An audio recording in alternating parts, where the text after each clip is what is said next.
What's up, y'all? Welcome back to another video. Welcome back. So, in this video, your girl will finally be taking her hair loose and getting it together. Hopefully, it will help me with my confidence because I've been feeling a little down and I feel like how I look is one of the reasons. But also, now, since I've lost my aunt, that's took a toll on me. So, and then having this cold, it's like a whole nother thing because y'all can hear my voice. Um, so yeah, my aunt ended up doing my two daughters' hair, my two younger daughters' heads, and then she washed and blow dried mine, and she was going to flat iron it, but then we got the call about my aunt. We got when we got the call, they were just saying that they walked in the room and she couldn't breathe, and so we hurried down there. We just thought, they was gonna bring her back.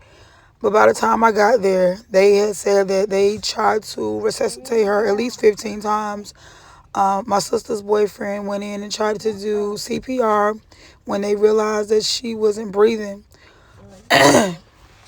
When I walked in, my aunt was laying on the floor with a blanket over her. And I was trying to get to my sister, which is her daughter. I was trying to get to her room, to her, to hold her. But for a minute, I could not go past my aunt. Like, I was just with this lady. We had my nephew's birthday party at a play place. And then afterwards, we ended up leaving there and going back to my mom's house to have the rest of the party. And, like, I was literally just with her, like, joking with her. Like, um, it's, y'all, this is really hard for me.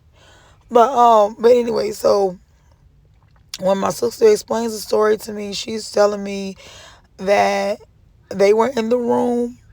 My niece had just left because my niece stays with her dad. She had just left. They were in the room talking, and then my aunt was telling my sister, she was like, I don't feel so well. She's like, I feel like I'm going to throw up. So she asked my sister to turn her fan on. And then she asked my sister to lay her bed back, and she said, step out the room for a minute because my sister gets sick. My sister's blind. So, and she has, other health issues also. She's like, step out the room. I'm going to throw up because my sister gets sick. If she hear her mom throw up and stuff like that, or hear anybody throw up. So she stepped out the room. She said she could hear her from her room. She heard her throw up. She went back in to check on her. And she said she felt her because, she can't see her. So she felt her. And she said she felt cold. And so she called her dad. He also stays there. She called her dad in. And they was trying to, her dad and her boyfriend was giving her CPR, trying to resuscitate her. And they couldn't. Like I said, by the time we got there, they had put her on the floor because they was trying to give her CPR. And she was just on the floor in the hallway with a blanket over her. And to hear them put her body in a bag and zip it up and take her from the house. When I say this lady, when I say she's a second mom, like my mom appointed her as my godmother. This woman has watched me go through everything my mom has watched me go through. She always make a joke, like every time I get pregnant, she be like, girl, I'm going to kick your butt. You done got pregnant, I'm going to kick your butt. Like, it's just, it was something about our relationship. And just, like, I just keep thinking about her. And it hurts so much. And then my sister, like I said, she's blind. And her mom was her eyes. Her mom, like, it's like her mom had things that she didn't have, and she had things her mom didn't have. So now we're trying to figure out, once we get the funeral and stuff situated, we're trying to figure out where my sister's going to be because she's going to have somebody. She can't stay. She stays in the house where her dad stays in the house with her. And my other sister. But let's just say those are not people that she needs to be with 24/7. So we're just trying to figure out how things are going to go after the funeral. You know, the family has been talking, trying to figure out what we're going to do about it. And, you know, to hear my sister cry and say she felt like it was her fault, she shouldn't have left her mom. And she asked her mom, she was like, do I need to call the hospital or call the ambulance? And mom was like, girl, no. Like, that's how she joked, you know. But I know I'm feeling her pain, like to feel like she said it to me, but yet I still should have done it, is what she keeps saying. But yeah, we just want to make sure she's not alone.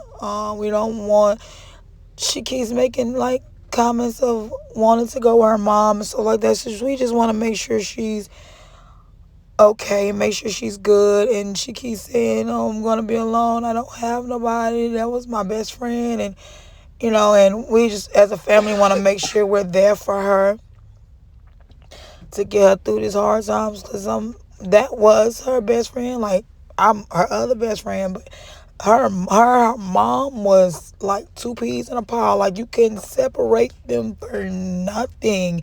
They've been staying together forever. They stayed apart probably I say maybe 4 or 5 months when they first lost their place. But as soon as they were able to get another one, they were back together. Her mom helped her raise her daughter. Like, it's just, I know it's just hard on her. So I've constantly been calling to check on her. She stays in a different city. So today we're all going to go to where she is and be with her and spend the day with her. But yeah, let me get back to the video because I've been going on and on. But yeah, I done let these braids in so long, and it's like some of my hair grew together. Like, I pretty much had dreads. But that's why I told my aunt, I was like, I need you, like, badly. I need I need you badly. Like, help me fix this. So now that's out. I got to figure out what I'm going to do to it. Especially before the funeral. I'm not going to the funeral looking like this.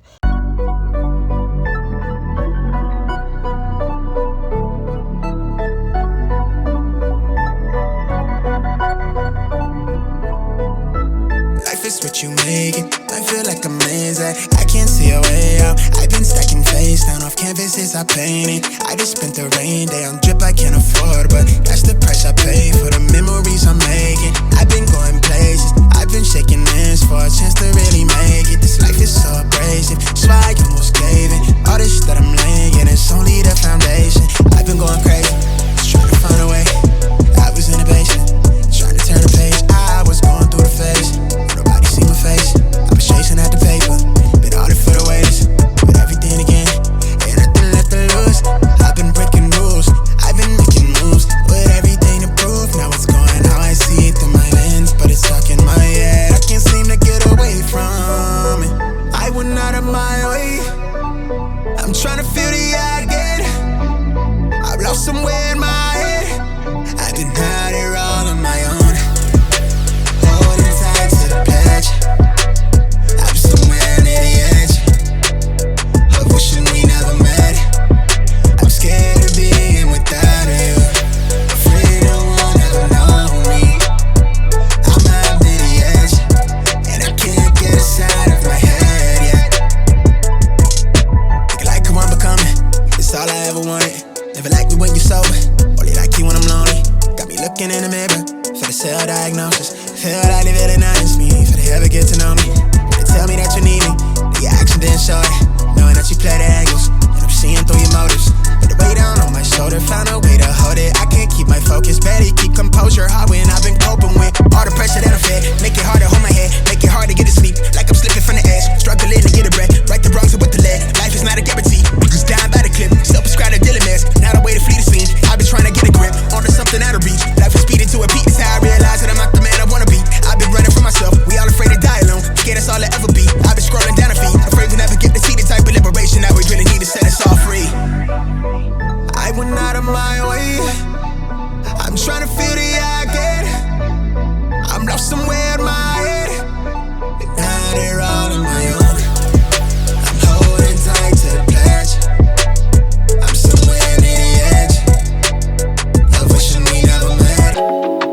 pretend this isn't my life. Let's pretend it was a great night. Let's pretend that it was real.